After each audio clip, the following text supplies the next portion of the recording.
that went smooth this time. Dude, I was bracing myself for it to stop. Yeah, that was smooth. I was like, whoa. I think last time I got it all set up, we were live already. So welcome to another episode. I'm excited with to have our guest on today. But before we get to him, I have to make an announcement here. Into your very fancy microphone. My very fancy microphone right here, and I have a very fancy podcast set up.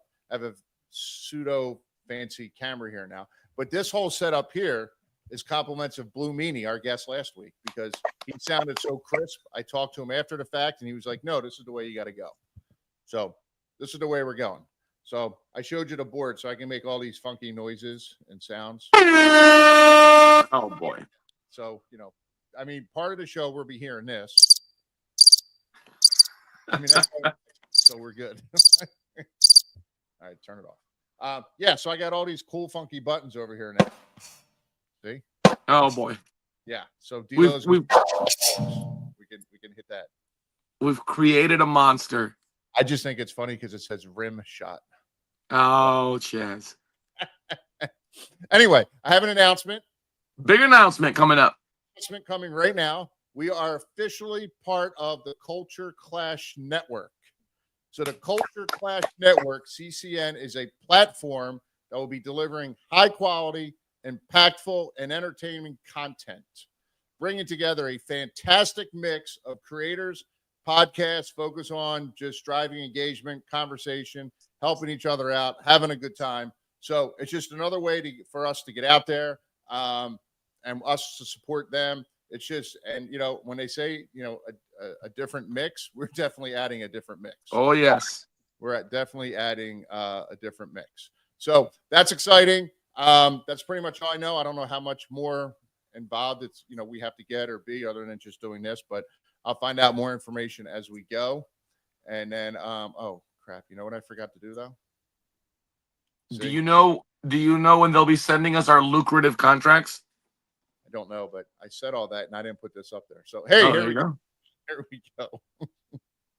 We're just learning. No, I'm figuring that out. So they have a meeting tomorrow to figure out what our lucrative contracts will be. And then did they agree to our 7 figures? Well, listen, we just announced it, so yes. So they did. Cool. So without further ado, let me get fancy again here, like I've been able to. Yeah, hopefully YouTube won't send us any stupid messages. I know. Let's hope not.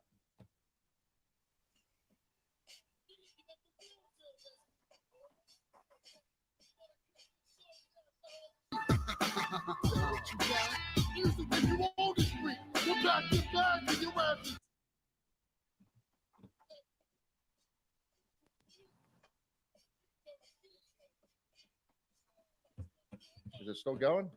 No. Not on the screen. Oh, okay, good. It was supposed to stop. All right, there we go. All right, good. I don't know. Still trying to figure this out. So, and oh, wait, we got to go back to this one. Yeah. There it is. Or do we like this view better?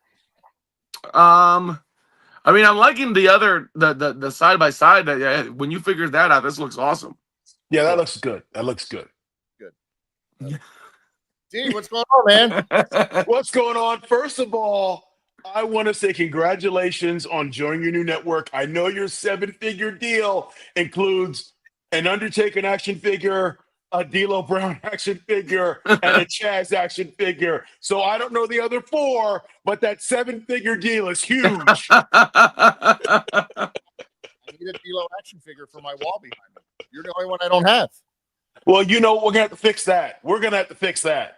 We got to fix it. Chaz, yeah. I have a D'Lo Brown action figure on my wall. How do you not? Listen, I'm waiting for a lowdown action figure. I thought eventually that makes Bro, no. Man, there's nothing lowdown ever happening again. Simon, don't say it. With or without the turbans. You said it. You said it. You said the T word. Oh, I told you. So, yeah. So let's start right there then, because I actually wanted to. I know.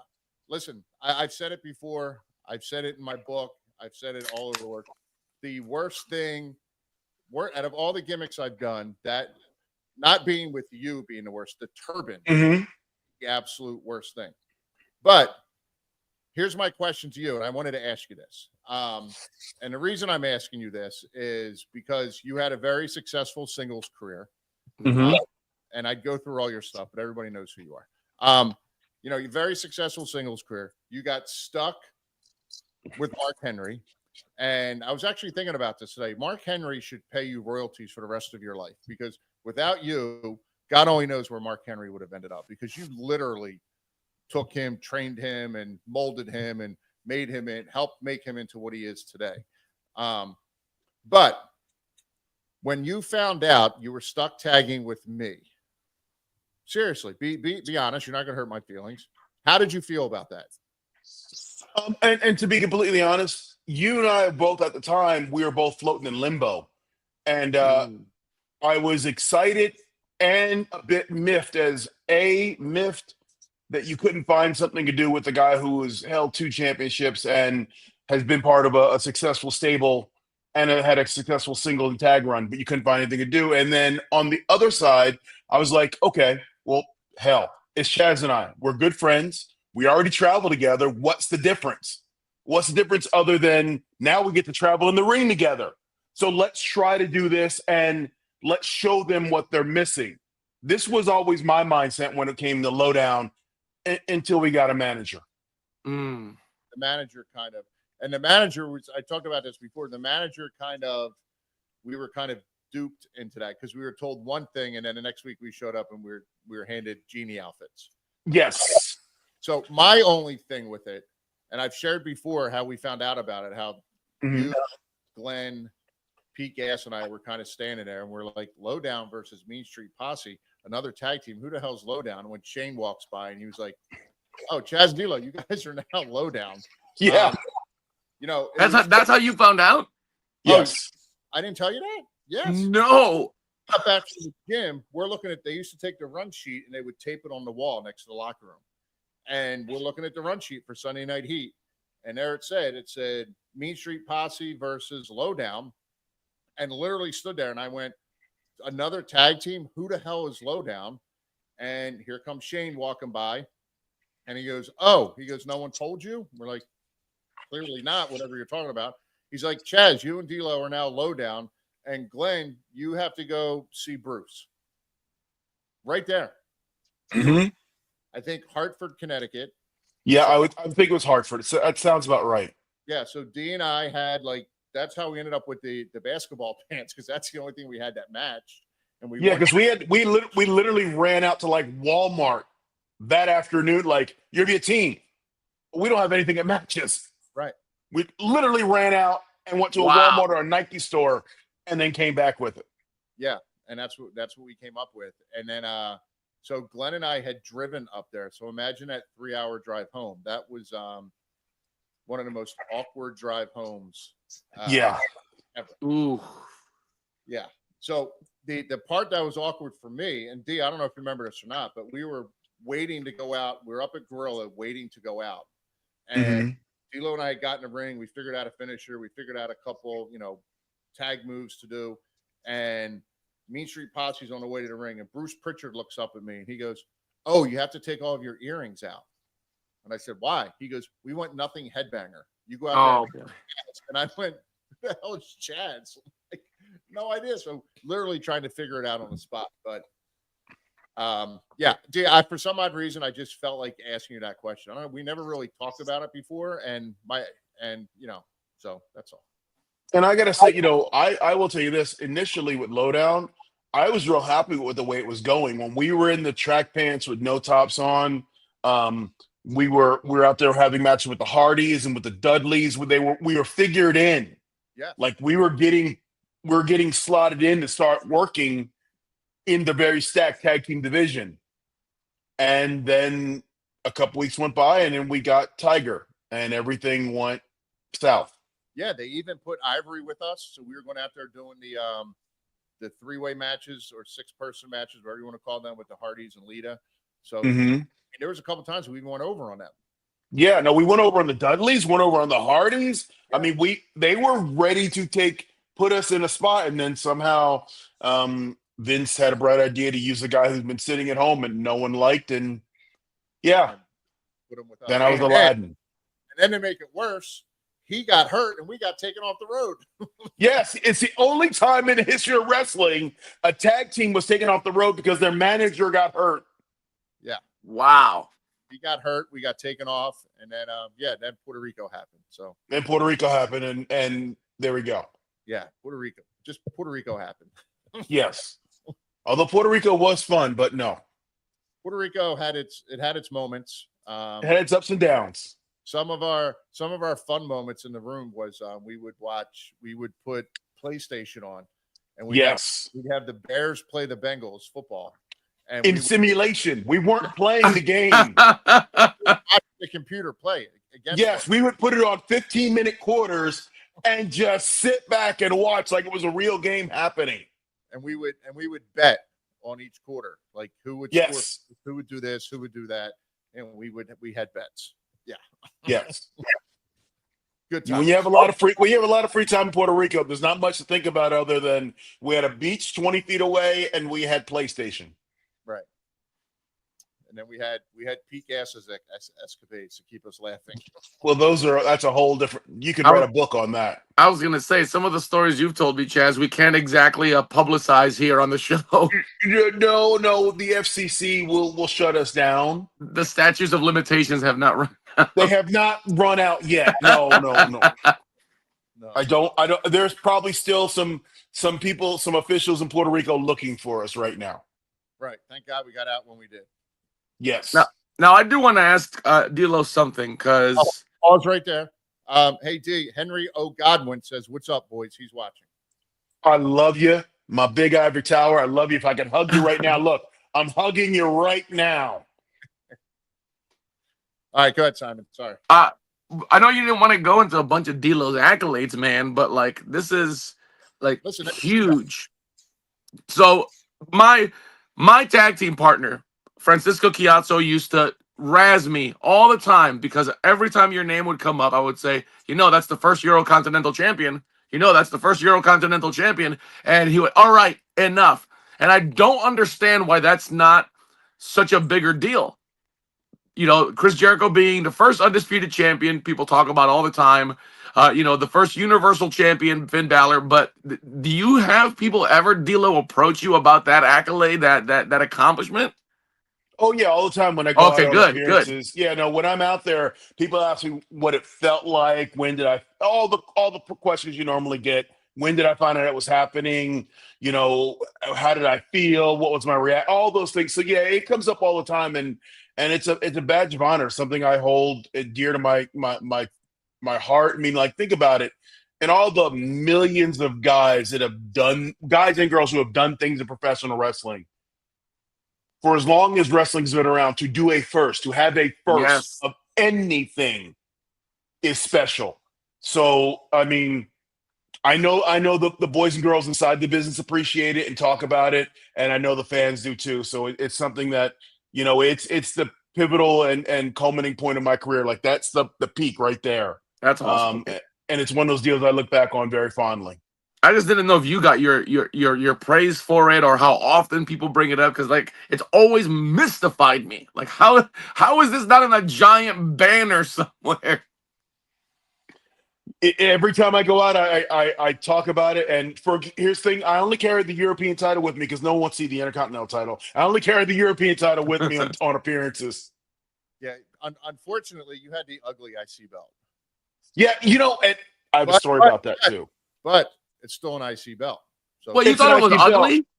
Okay, I'll tell you. So Rocky was the first one to have that purple strap with the oval kind of thing, right? Yeah. So I remember he was going to get it that night. So he goes, "Hey, you want to see something?"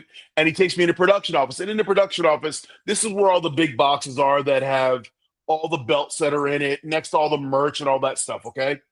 So he goes, "All right, you're the first one to see it." And he pulls up the drawer. And he goes, "Look at the new IC belt." And I go, "That is ugly as hell." You see Rocky's face. He looks at me and goes, "What?"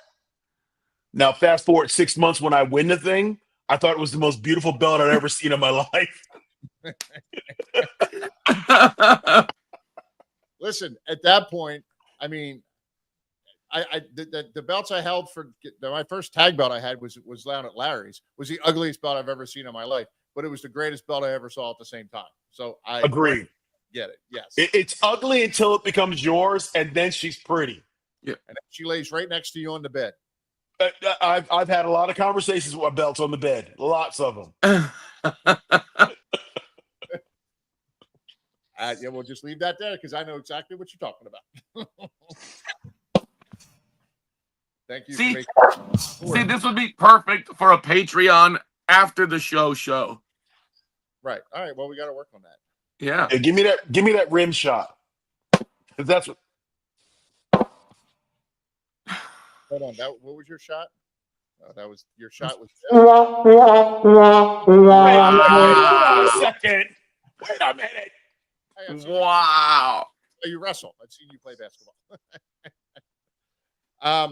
Yeah, no, that's it's definitely a thing, and it again, this is entertainment. It's a work, so we know, but still, just to be able to be given that belt, to be to be the first one to do it is definitely something that's amazing, 100%. It's an honor I will cherish forever. It's special to be in the history books as somebody who did something for the first time. You can never take that away, and it's one of my proudest moments. I mean, that's Hall of Fame ballot stuff. Hall of Very Good, not Hall of Fame. Jeez. The Hall of Okay. Hall of Okay. I'm in the Hall of so it's okay. See, there you go. There's levels to this. There's tiers. I listen. I say it all the time. I'm Glenn sometimes gets a little bitter. Oh yeah, look at Coco Beware's in the Hall of Fame. This one's in the Hall of Fame. Like, we should be in the Hall of Fame. I'm like, for what? What did we do to get in the Hall of Fame? But again, I to me, and then we're going off the Hall of Fame topic. I hold that thing seriously. Like, it's as serious to me as the Hall of Fame in baseball or football or any major sport. And to me, you have to have done something that affected the lives of the fans in a positive way in order to be in that building, in that room, in that conversation. And maybe I'm underselling myself. That's why I say I'm always in the Hall of Very Good. I floated with Hall of Famers, but I was right there next to them. Right. So that's just my opinion. Listen, we got to be there with them. We got to be in the ring with them. We got to hang out with them. Bro, and even to this day, we're still doing it. Yes. We got to be part of the greatest business ever created in its biggest boom time. I don't care. I was there. That's all that matters. I was there. I tell Chaz this all the time. You guys accomplished things that are going to outlive you far after you shed your mortal coil. You guys have tangible proof, action figures, record books, video games, for your kids and their kids and their kids to pass a physical piece proving that you existed on this planet down to further generations. That's wild to me. I mean, our kids can always go, look, daddy was somebody. Mm-hmm. And that's all worth it right there. Yeah. Yeah. I mean, Tyler looks at my wrestling and he's like, yeah, whatever. Yeah, but he'll get it later on. He'll get it. Oh, he will. He's me. So he gets it. He understands. He just plays it off. He's the cool kid. Like, it's no big deal. But that's just Ty's personality. So, and I understand that. And I'm not offended by it at all. Ty is as cool as the other side of the pillow. That brother he's laid back. You have no idea. And the way he's grown, I mean, hell, he teaches me stuff now. Yeah, he's totally changed my diet. He's now a certified trainer, so he's helping me with workouts. He sends me these mobility workouts to do, and yeah, he's like, Dad, you should be taking this, you should be taking that. He came over the other day and he took my vitamins out, and there was like 2 piles. One was like, yeah, these are you need to take, and these just throw away. I'm like, okay.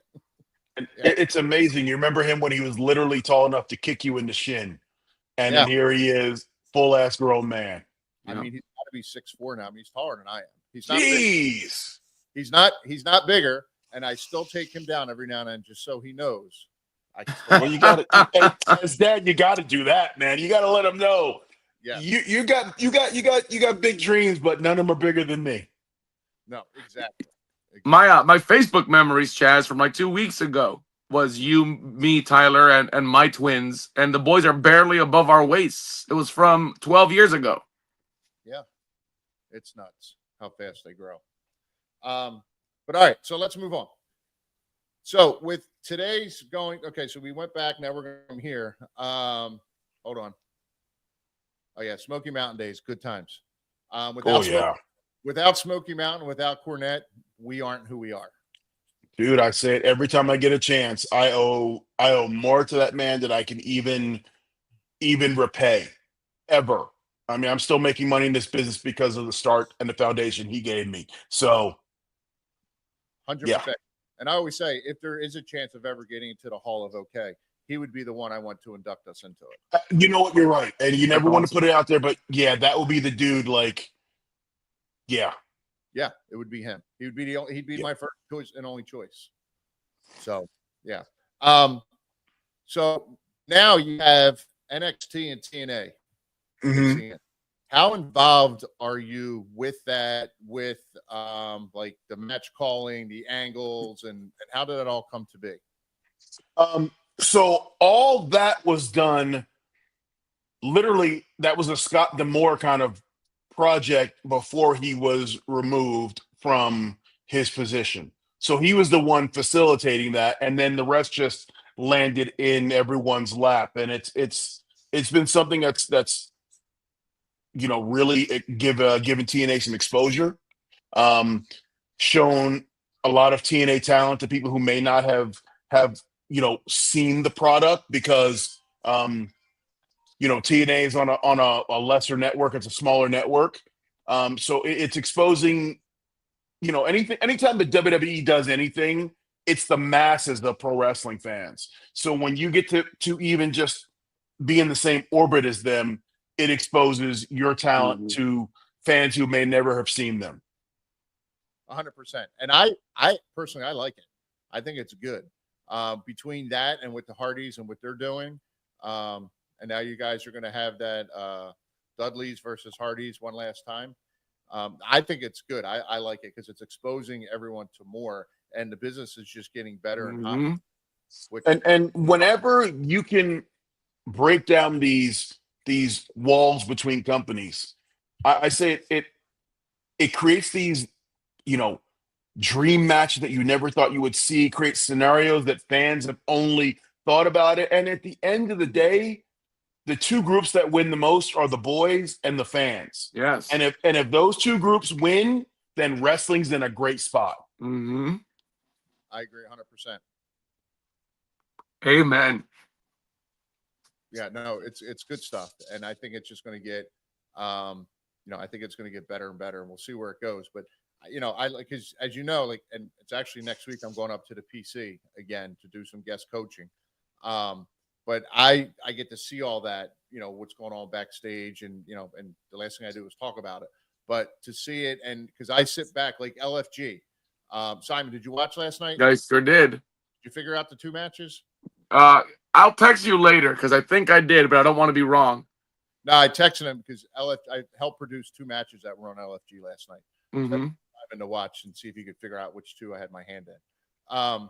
But anyway, I love seeing that, but I don't want to know where it's going.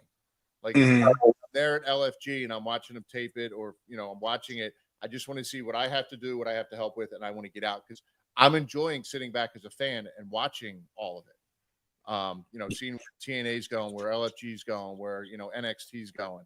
So to me, it's fun. We had a conversation a couple weeks ago. I think it was the last time we went up to the PC, and we were talking about what it feels like to be a coach or agent or producer, whatever that is. And I gave you an analogy, and in the text, I could hear you popping in the text. And I just said, it's literally like teaching your kid how to ride a bike. And then you step back, and then all of a sudden your kid is rolling down the highway.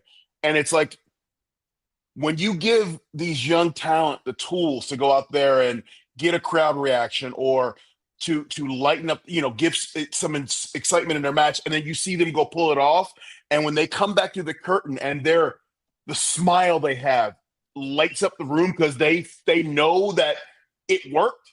Yep, dude, it's almost as good as being in there yourself. Yeah, because it is almost as good. Because you produce also. You sit back there and you help them, and you let them go out and figure it out. You throw little details in, the little details that make a difference, and then you see that light bulb go off in their head, and then they go out and they pull it off.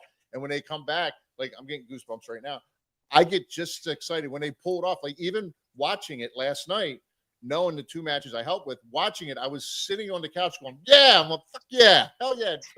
I already seen it, but I was like, the way they edited it together, it's still, I still pop for it. So when I'm sitting at the monitor, if anyone ever sees me produce, when I'm sitting at the monitor, I'm literally a cheerleader because I'm calling the spots to the director, and as it happens and pulls it off, I'm like, let's go, and then you'll hear me go, let's bring it home, and I'm literally talking to the monitor, to the boys in the ring, because I'm excited. I'm in the moment with them. That's awesome. And I love when I go up and I shadow Carino, Steve Carino. He's the same exact. He's us. I mean, we all came from that same. We're all Jersey. We're all Jersey. But he's that same way. He sits there and he gets excited. He does his cheers on the monitor and stuff. So yeah, it's I use your analogy all the time. I tell people that all the time. I'm like, it's like teaching your kid to ride a bike. You take those training wheels off. You just watch them ride off into the sunset. It's amazing. It's a beautiful, and here's the thing. I think it all comes from because we grew up as fans. We grew up watching wrestling and being fans of wrestling. So it's almost like when I do commentary, I tell people it's easy to talk about something you love. It's easy to produce something you love. It's easy to give feedback on something you love. And since 9 years old, I have nothing but love professional wrestling. And I know I'm speaking for Chaz because we've had this conversation since being young children, going to the Philadelphia Spectrum and watching it on Prism Television and wanting to be part of this. It's a different level. And I'm not to put anybody in blast, but you can kind of feel the difference of someone who grew up watching this and someone who just wanted to do this. It's a different way people move. It's a different way they talk about it. It's a different attitude about the business. And you can easily spot someone who grew up watching this in the locker room without any of the cliches of always marking out. You can just tell. Yeah. You can just tell. Yeah, the passion's there 100%. And even though I'm still only going up and guest coaching, like I love it. And somehow I want to be involved more. Like even when I go to indie shows, we did an indie show a couple weeks ago in Staten Island. I think I texted you, Spitfire was there. The girls were there, and their table was set up right next to ours, and it was great. We started politicking so we could work each other. It didn't work. We wanted to work, but it was like just the passion, and then watching them, and then sitting out there and watching it, and being able to pull some of them into the back and go, hey, do this different, tweak this, tweak that, because that's all it is. It's little. That's what separates, the guys that are up here and the guys that are down here trying to get the details. To me, that's. And I'm not going to pat my own self on the back, but I love it when I go to independent shows and I start giving feedback and people go, I didn't think you were going to watch the matches. And I go, that's my job. It's my job, no matter where I am, to watch the matches and give feedback because I have knowledge that it's my responsibility to give away before I can't give it to anybody. Yep. Right. Because that's how this business is supposed to grow, is by the vets taking care of the youngins and teaching them the tricks of the trade and hopefully avoiding some of the pitfalls that, we fell into, because I had a guy like Ron Simmons who helped me avoid some of the pitfalls that he fell into. And that's how this is supposed to go. Yeah. And the business is so different now than when we were coming through. Like we had the territories. So we had, we had Dirty White Boy, we had Tracy Smothers, we had Rock and Roll Cornette. These guys were in the locker room. When we had Henry Godwin on, he was telling us how when he first started, he drove with Harley Race up and down the road. Yeah. Oh God. Yeah. I would love that. I would love that. You don't have that now. So yeah, there's no more locker room leader vet who puts the young kid in the car with him, makes the young kid drive, and spends the next 3 or 4 hours telling him what he did right, what he did wrong, where can he get beer at, all that stuff. Yeah. But That's where you learn the most is in the car ride. It's not during the match, it's the car ride after the match to the next town. Yep. You do most of your learning at 12 midnight when no one's on the highway and it's dark out.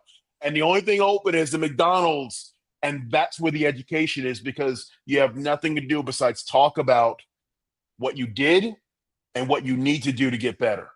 Yeah. And that's how we grow. It's great you said that, because Simon, am I wrong? We could roll back what Henry said. That's exactly what Bingo. he said. He learned more in the car than he did in the ring by just sitting back and listening. Yep. And anyone who, I believe we're the last of that generation where we, it was the last of the territories and the last of the vets. And we're pretty much closing down the last of the house shows. Brian said the same thing about Al Snow. Yeah, Meanie said the same thing. You learn more. And anybody you can ask anyone on top right now. They learn more in the car than they ever did bumping in the ring. Yep. And that's because you had someone who knew what they were doing, and they were there telling you how to figure it out. They weren't giving you the answers to the test, but they were definitely leading you down the path to answer the question right. Right.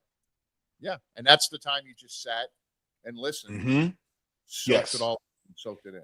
But Chaz, we talked about nowadays how so many, especially people like young people. And one thing I've noticed is, as D'Lo pointed out, ones that didn't grow up watching it, they don't have the ability to just sit and take the criticism, the critique, the constructive feedback. Everybody gets so defensive. Everything is a yeah, but, or oh, the reason I did that is no, just absorb.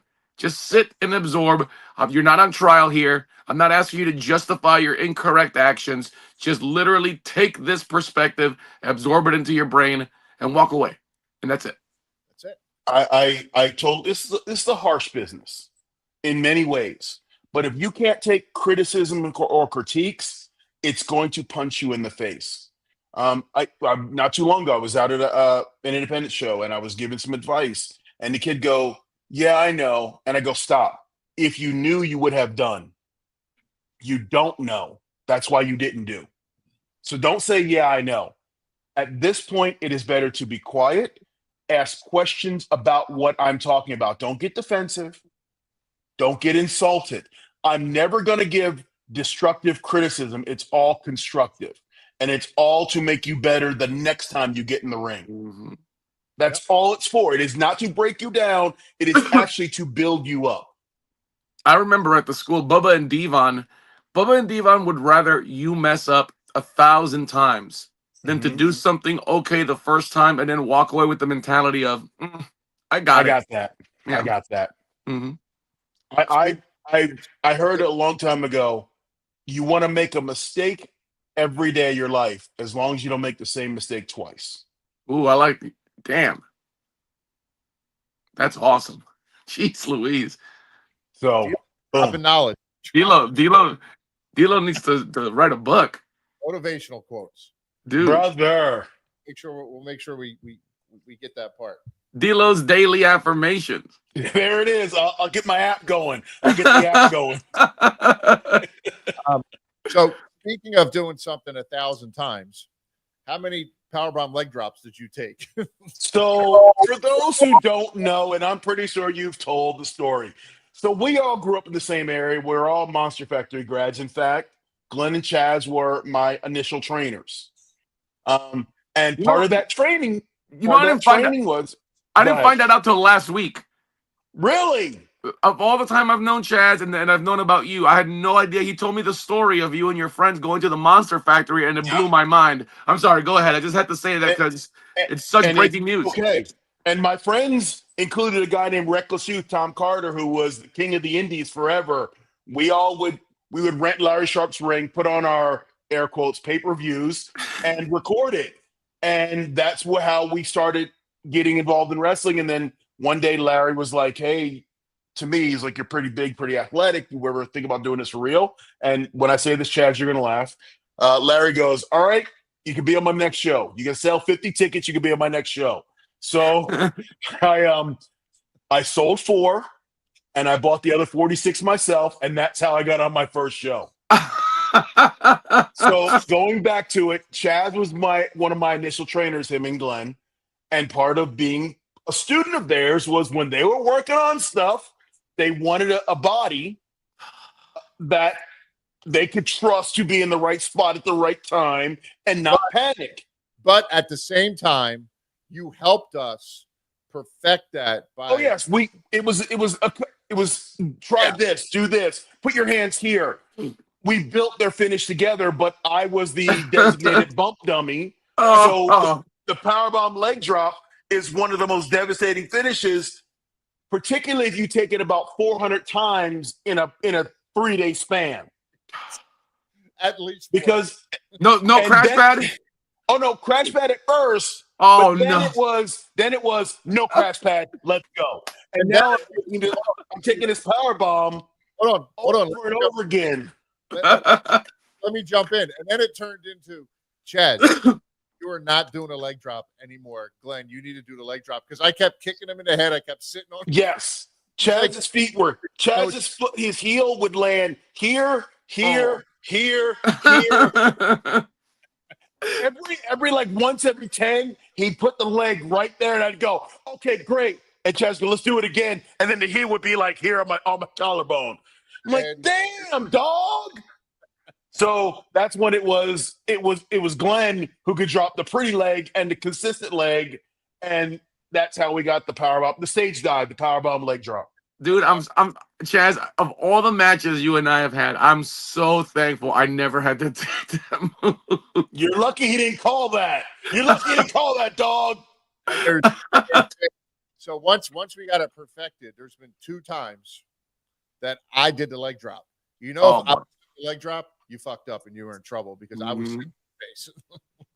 And that happened twice. That's like JBL's clothesline. He's got the I like you clothesline, and I'm gonna take your damn head off clothesline.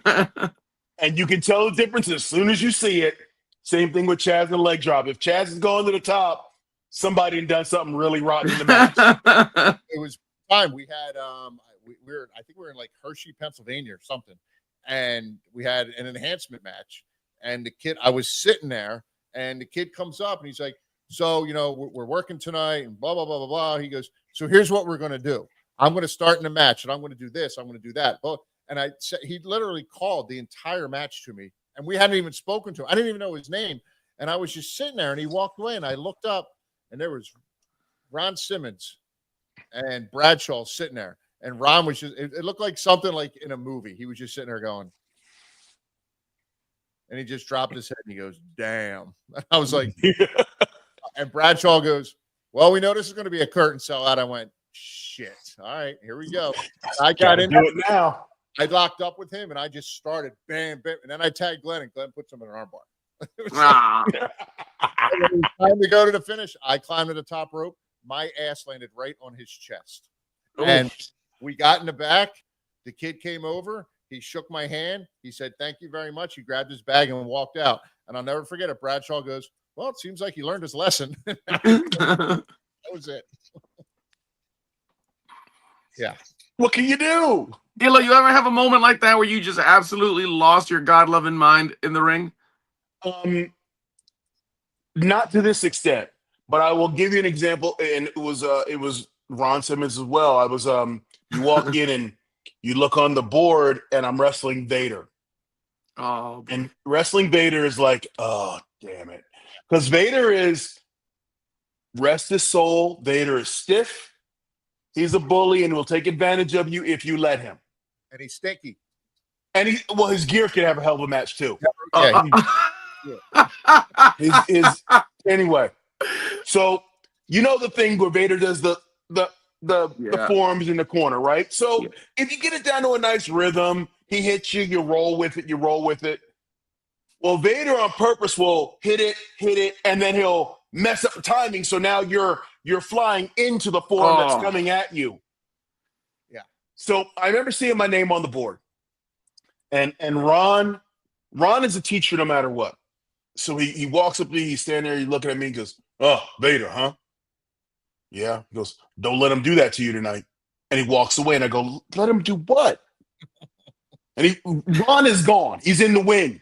Yes. Okay. It's like 2 hours later, Ron's sitting in the locker room again. He goes, now don't let that boy do that to you tonight. And I go, what? Okay, so we get in the match. Vader gets me in the corner. He gives me the gut shots, and I know what's coming. And all of a sudden, he starts doing the forearms, and I'm rolling. And then he mistimes it. And I go, boom, boom. And just out of reaction, all I do is go. And I throw a punch straight to Vader's nose. And you see Vader go. And then from that point forward, everything felt like a feather touching me. Nothing hurt. So we get in the back, and Ron is right there in Gorilla. And he looks at me and goes, see, you let that boy do that to you tonight. Proud of you. And he walks away to go, why didn't you just tell me that? Just tell me that. If he tells you, you're not learning. You're not figuring it out. I'm not learning. That's the thing. He took me down the road. He showed me the do not cross sign, and it was up to me to figure out what was going on. And when Vader started taking the liberties on me, if I'd let him go, I'd have got my ass beat. But that one punch. Fork in the road. Which way do you want to go? Yes, it's a choice. Make a choice. Either get your wig split or you can fight back and have a match. I chose to fight back and have a match. And all it took was one? It took just one punch because that's all it takes. It's a shot across the bow. I'm warning you. The next one will be a real punch. That's just a warning. It's a shot across the bow. Yeah, that's awesome. So, amazing. Yeah, that's all it is. That's all it takes. A shot across the bow. And if they're professional, they'll go, all right. Yeah. All right. I got it. He would that's why D said he would time it and then throw the timing off to see if he could get away with it. But once he goes, oh, okay, I'm in here with I know what we're doing now. Yeah, if you let him get away with it, everything he did from that point forward would be you have street fight. Yeah. But if you gave him the Iggy and said, hey, bro, this ain't working, then you had a match. Right. Yes. All right. So we're running out of time. November 11th, Bears, Bengals. Cincinnati or Denver? Or Cincinnati or Chicago? They're playing in Cincinnati. November 11th. November 11th. It's week 9, Bears versus Bengals. So we talked about this in a minute. Oh, it's going to be cold. It's going to be cold. Damn. Okay. No, we talked about this for a second, and I stopped you because I was like, oh, it'd be better to talk about it here. Yes. But just a little quick sports football talk. Bengals are going to have to score 60 to 65 points a game to have a chance to anything because they had no defense last year. Trey Hendrickson's on the fence. Who knows what's going to happen? And they didn't take a page out of Patrick Mahomes or Tom Brady book of let's build an offensive line and a defense, and we'll just throw some scrubs in here because if Joe Burrow's so good, like we know he is, he can make people better. He doesn't need all of those offensive weapons to be good if he has a good defense and offensive line, just like Brady and Patrick Mahomes. Yes? Agree? Joe Burrow's good enough, yes, but they built – yes, I'll give you that, yes. Yeah. I think the Bengals should have taken a page out of the Patriots and the Chiefs book as far as that goes with him. You knew that – and I say this as a fan of football. I had a feeling that Cincinnati was building the team the wrong way when they drafted Jamar Chase with their first overall pick, when they should have drafted an O-lineman. Yes. Because you got Joe Burrow, who's this – you knew he was a generational quarterback. And instead, you went and got his boy from LSU, which is okay because now you're telling everybody we're just going to outrun everybody. Right. And I'm sorry, but in the AFC East, you can't outrun people. You got nothing but defense. Even in Cleveland, they play defense. Right. So you got to prepare yourselves for games that are 24-21, 18-17. If you're trying to put up 60 points, you're going to get smoked because every other team in the division will just shut the game down, run the ball on you, and you'll never get the damn ball. Right. You got to build your team around the division you're in, which is Yes. defense, the Ravens, Schittsburg, and Cleveland. And I mean, it's going to be fun to watch because of Aaron Rodgers. But yeah, still. bro, they are the most interesting team in the league right now because it's the young and the restless in Pittsburgh, and I don't know what's going to happen there. No, I don't know either. But yeah, but that's how because you got to play them. That's 6 games right there. You got to, bro. So that's there's certain divisions. There's certain divisions of football. Your whole season is built around your interdivision record.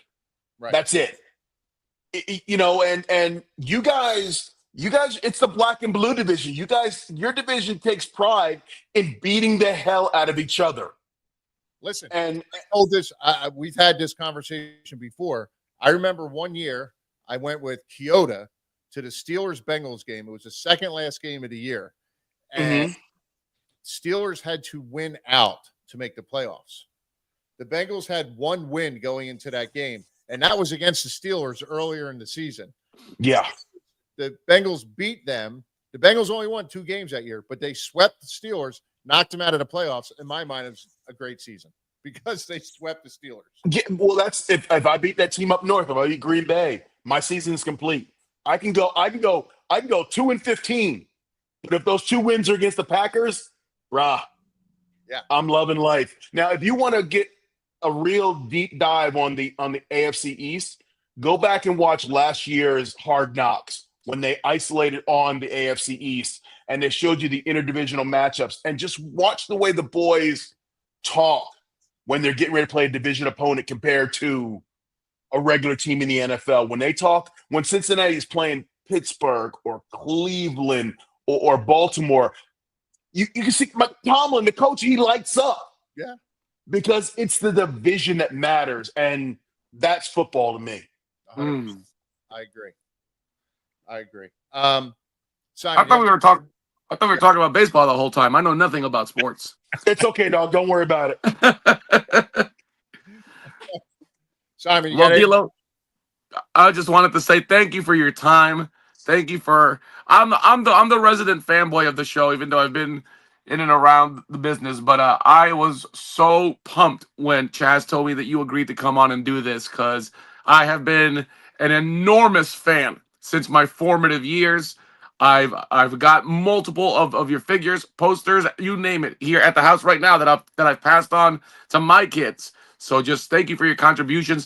Thank you for the contributions in me that propelled me to want to be involved in this business 20 years ago. And yeah, man, this is so surreal to me. Well, I appreciate it. Thank you guys for having me on. There's nothing in this world I wouldn't do for Chaz. We have known each other for damn near 30 years.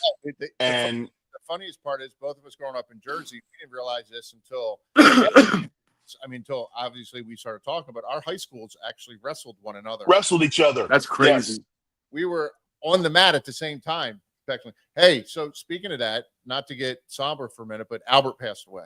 Yes, I saw that, and I remember you texted me that the other day. Man, he was a heavyweight, damn good, talented, and just life is life, and sometimes it takes you away too soon. But rest in peace, and he's got a win over me on the mat, so the heck with it. He's a winner. So speaking of life and what's going on, you got your own podcast now. Yes. Derek and I keep going back and forth and trying to figure out a day and time to be able to do it. But tell us about that. Tell us what it's about and where everyone can find you. It's called The Lowdown. Ironically, it's on Podcast Heat, and it's a Conrad Thompson production. So anywhere you find Conrad's podcast, you can find me. And we go in there and we just talked about, like last week, I talked about time in Smoky Mountain Wrestling and what that meant to me in my career. I'm going to have one of the Good Brothers on. We're going to break down a tag team match from perspective of an agent who puts it together to the talent who goes out there and puts it in the ring and works it out, and how things change. Everything changes from the locker room into the ring. So we just give a deep dive. Nothing. We're no expose. We're not slander. We're just trying to give the good, wholesome part about what is wrestling and what breaks down wrestling, and to show my love and passion for what's given me an incredible life, one that I couldn't even have dreamt of in professional wrestling. So hit me up on Podcast Heat. You can follow me on Twitter at DLoBrown75. I used to tell everybody I was the only verified D'Lo Brown, but then you can buy a blue check for $5. Mm-hmm. And you can always find me. I do a lot of independent work. One of the companies that I work with is 3PWA out here in California, where I'm the commissioner. I help for every aspect of the company. Another one is Rocky Mountain Pro over in Denver. So I love just giving back to the industry and giving back to the business, and that's what I talk about on the podcast on a weekly basis. Hell yeah. Love it. Love it. Love it. Love it. D, thank you, man. I love you being on here. I love you. I appreciate it. And yeah, we got to get together soon. I gotta get my ass ghost. Bro, I love you. You're one of my dearest friends. Literally, you're one of the people I've known. Only thing I've known longer than knowing you is breathing. So I love you, and I'm mad at you. My figure's not up on the wall back there, but I'll make sure I get you one. And I appreciate you having me on. It's awesome. Thank you so much. I appreciate it. No problem. Thanks, D. And yep, that's it. We'll see y'all next week. Hit me up. Go Bears. Go Bengals, November 11th. We'll figure that out. See you Wednesday, Chaz. Yes, sir.